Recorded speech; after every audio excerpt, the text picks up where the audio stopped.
Alô, torcida do Galo! Vim aqui falar um pouquinho sobre o Carabobo, próximo adversário na Copa Libertadores do Atlético, então, depois da vinheta.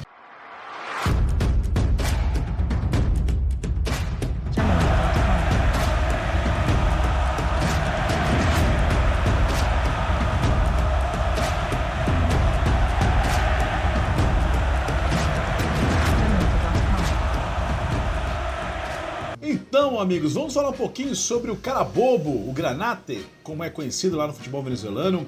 Esse time venezuelano que hoje é treinado pelo Juan Domingo Tolizano, que vale lembrar como foi a temporada 2022, que o que fez classificar para essa Copa Libertadores 2023.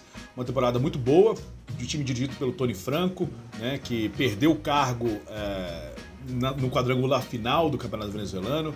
Aí o Madjomo o interino entra e conduz o time até o final, acabou não se classificando para as finais do Campeonato Venezuelano. Metropolitanos e Monarcas fizeram a final, mas o Carabobo foi o terceiro colocado no geral e por isso o colocou na Copa Libertadores, nessa pré-Copa Libertadores. Então, o que falar desse time do Carabobo? Um time que já no ano passado, eu vou mostrar alguns lances, aí como o time se comportava em alguns jogos no Campeonato Venezuelano, transições rápidas, né? Tinha um quarteto no ataque ali, que normalmente eram os quatro, né? Que era Goluz, Viveros, Chacón e El Chino Balsa, né? Desses aí, o único que ficou, Chino Balsa, né? O time teve que trocar as outras figuras, vendeu o que é Viveros, vocês podem ver gols do Viveros aí, um centroavante que foi goleador do Carabobo e da Campeonato Venezuelano, né? Um colombiano muito forte, rápido, potente, com boa finalização. Nesse último gol que eu mostrei aqui agora, que eu estou mostrando para vocês, é um contra-ataque, uma bola roubada, um contra-ataque muito bem feito, rápido, pelo Hérison Contreras, que dá o passo para Gustavito Gonçalves, os dois volantes desse time que jogava num 4-2-3-1, né? E os dois permanecem no time, por isso eu falo, os bons laterais, Pernia e Juan David Cuesta, os dois volantes, né? Hérison Contreras, capitão do time, e Gustavito Gonçalves, fizeram esse time jogar uma boa bola, um time consistente na defesa, transições rápidas e tinha um bom toque de bola, né? Sabia, conduzia bem os tempos. O problema é que vieram alguns resultados negativos no quadrangular final, que o time não produzia tanto, né? Na parte ofensiva tinha alguns problemas e aí acabaram demitindo o Tony Franco e por isso ficou sem técnico, né? Tinha o Madjomo, mas praticamente ficou sem técnico. E contratou nessa temporada Juan Domingo Tolizano, esse técnico vencedor no Deportivo Táchira, foi campeão venezuelano em 2021 e que teve uma saída no início de 2022 no futebol chileno, não foi muito bem no Antofagasta, né? Coçadinha de olho. Não foi bem no Antofagasta, volta para Venezuela e depois trabalha com Porto Cabedelo e classifica o time para a Sul-Americana, né? Mostra competência, conseguiu voltar a montar um bom time. E está montando um bom time de novo do Carabobo, né? Já teve passagens pelo Carabobo um tempo atrás, né? Conhece muito bem o clube, como é a situação do time, né? E daí começou a montar. Eu vi os jogos, os amistosos, vi 2 amistosos e vi os jogos do Campeonato Venezuelano. Não vai jogar nesse fim de semana, mas jogou contra o Caracas na estreia e contra o Zamora. Contra o Caracas foi um jogo pífio, não foi muito bom, teve problemas na hora de produzir a parte ofensiva, se defendeu bem. O jogo foi bem xoxo, primeiro jogo da temporada, né? Se esperava mesmo um jogo mais morno, né? O time teve uma grande situação de gol aos 70 minutos com o Chino Balsa e mesmo assim foi muito pouco. Mas no segundo jogo contra o Zamora já começou diferente, teve umas pequenas modificações. Eu vou colocar aqui para vocês o esquema tático do Carabobo, né? Tem a saída do Mosqueira, o goleiro panamenho que foi embora, era um dos grandes destaques do time do Carabobo, mas veio o francês Vachot, né? Jogava na segunda divisão francesa, chegou há pouco tempo. Foi até uma conversa que ele teve com o Farinhos, o goleiro venezuelano, que hoje joga lá no futebol francês. Conversou com ele e acabou sendo seduzido, né? Uma linha de zagueiros, né? Lujano já jogava no ano passado e Léo Ponte chegou agora, né? Pode ser Lujano e Brian Rodrigues, pode ser Brian Rodrigues e Léo Ponte, né? Há essas alterações. O Léo Ponte jogou os 2 jogos, contra Caracas e contra o Zamora. Acredito que venha Léo Ponte e Lujano, né? Que tem uma boa saída de bola. Brian Rodrigues também tem, mas acho que o Lujano tem uma melhor qualidade na hora de sair. Juan David Cuesta e Pernia, ninguém discute. Juan David Cuesta é a grande arma desse time, ele ataca muito bem pelos corredores, tem um bom cruzamento, tem que tomar muito cuidado com ele. Herson Contreras e Gustavito Gonçalves, nesse 4-2-3-1, faz os dois volantes de marcação, que protege também as subidas dos laterais. Isso é uma coisa meio óbvia ali no futebol mundial. E na frente, Michael Cover pela esquerda, que tem feito bons jogos, né? Os dois muito bons jogos, surpreendeu. Gabriel Vargas, que jogou esse jogo contra o Zamora, mas pode ser tortoleiro. Tino Balsa, que era um engante, ele jogava num 4-2-3-1 no ano passado como meia de ligação. Né? Vimos nos lances ali que ele tinha essa ligação, ele dava esse passe infiltrado, né? Era jogar mais pelo ataque, tem bom chute também, mas está jogando como falso 9. Né? Como perdeu um centroavante como que é Viveiros e o Chacon, tá sem seu atacante. O Apaulaça, que entrou apenas no segundo tempo, um argentino que jogou nos Estudiantes, entrou apenas no segundo tempo contra o Zamora, fez inclusive um gol. Fica a dúvida se vai jogar Paulaça ou Tino Balsa. E o Juan Camilo Pérez, jogador que já esteve, já jogou no Carabobo, era um lateral de ofício e que tem trabalhado muito como meia. Né? E aqui nesse esquema do Carabobo, eu vou até mostrar um outro esquema aqui para vocês, em que para mim, normalmente, começa com esse 4-2-3-1, né? Aparentemente aparece 4-2-3-1, na súmula, tudo ok. Mas durante o jogo se comporta com 4-3-3. Né? E esse 4-3-3 que eu estou mostrando para vocês aqui agora. Né? Herson Contreras, né? Jogando ali, até vou mostrar para vocês também. Ele busca o jogo aqui, né? Vocês estão vendo aí. Né? E ele jogando mais à frente dessa primeira linha, né? Com o Gustavito Gonçalves, que tem uma boa saída, tem uma boa presença de área, ele tem uma saída maior, ele pisa mais na área adversária, tem um elemento surpresa, e o Juan Camilo Pérez, que esse é mais ofensivo ainda.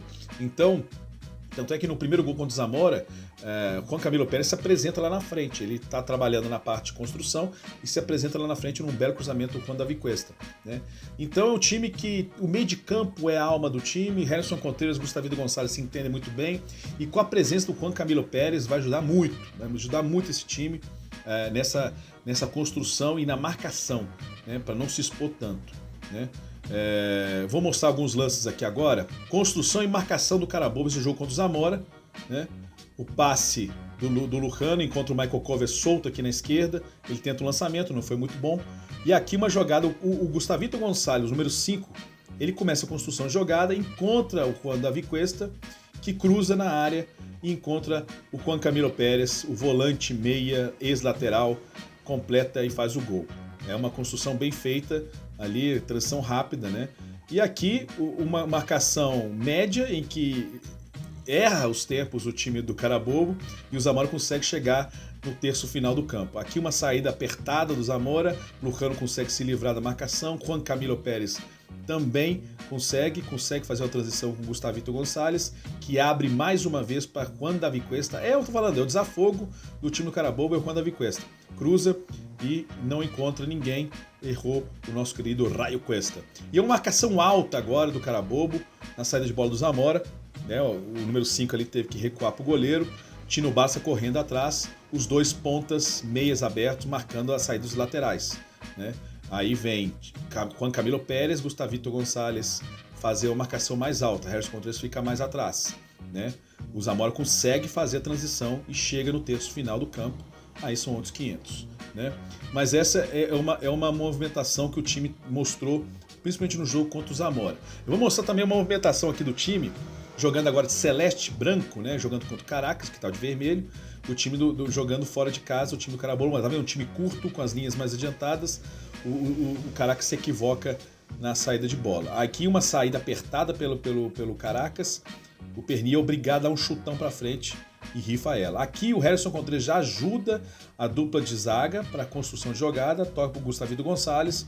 Ele abre o jogo do Davi Cuesta, sempre abrindo o jogo do Davi Cuesta. Volta para Gustavito Gonçalves, que tenta armar o jogo, mas já está a marcação fechadinha do Caracas, volta com o Herson Contreras e volta tudo de novo. Né?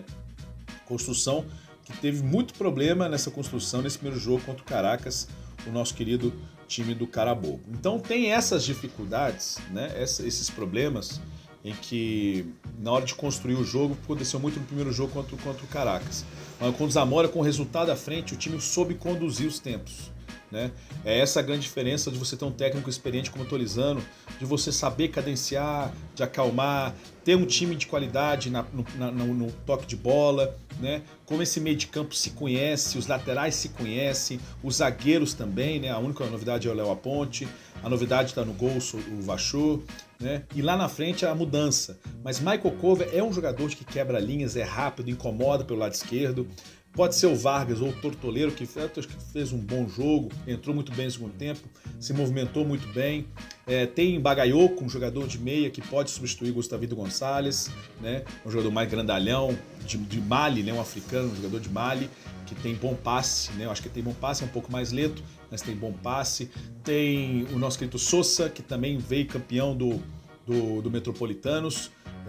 Distribui muito bem o jogo também, pode entrar no lugar de Juan Camilo Pérez, né? E o Apaulassi, que pode ser o titular caso o técnico Tolizano entenda que precisa de um centroavante de ofício e não um 10 improvisado de 9, que é o caso do Tino Balsa, que é um jogador muito, muito bom, é um dos grandes destaques do time Carabobo, só que não fez bons 2 jogos, os 2 primeiros jogos não foram muito bons, chamam pouca atenção, né? Pode ser que ele entre com a Paulassi, que faz o terceiro gol contra o Zamora no segundo tempo, aí entra com o centroavante. Então um time bem organizado, que toca a bola, sabe muito bem como se comportar em alguns momentos da partida.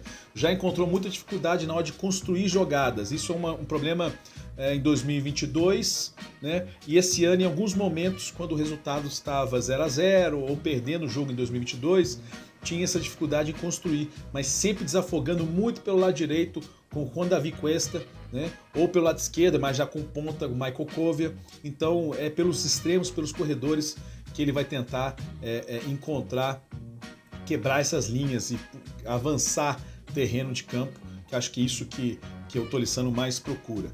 É um time equilibrado, eu vejo nesse sentido um time equilibrado e que tem esses mecanismos já que estão sendo ensaiados.